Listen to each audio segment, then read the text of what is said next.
ng liwanag sa banal na bakuran, sa harap ng hayakal ng hari ng kalangitan. Isinusulong ang batang toro, walang dungis, malinis ang anyo, handang ialay sa banal na tinig. Handog ng pagsunod, handog ng pagpapakumbaba.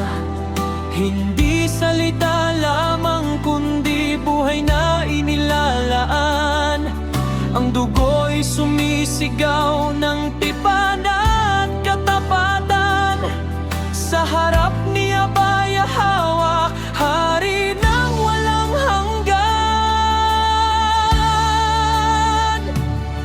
Sa ibabaw ng halaran ng apoy ay naglalagablab. Apoy na naglilinis, apoy na hindi nagsisinungaling. Ang usok ay umaakyat parang panalangin buhay. Isang samyo ng kaluguran sa trono ng langit. O batang toro sa gisag ng lakas at kabataan, ibinigay ka hindi sa takot kundi sa pananampalataya. Ang laman mo'y tinutupok, ngunit ang diwa'y umakyat tungo sa presensya ng makapangyarihang alahaya.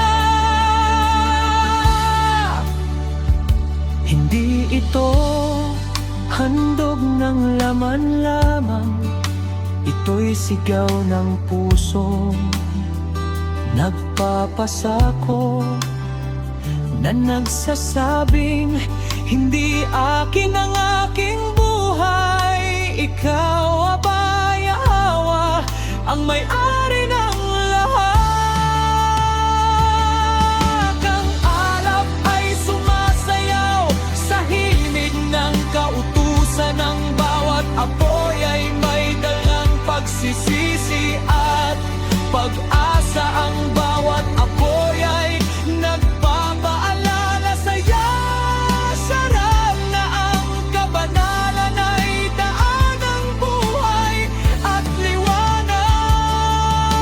Amoy ng handog na kaaya-aya sa iyo, hindi dahil sa laman kundi sa pusong tapat. Sapagkat hinahanap mo'y hindi lamang alay, kundi pusong nagpapakumbaba at sumusunod.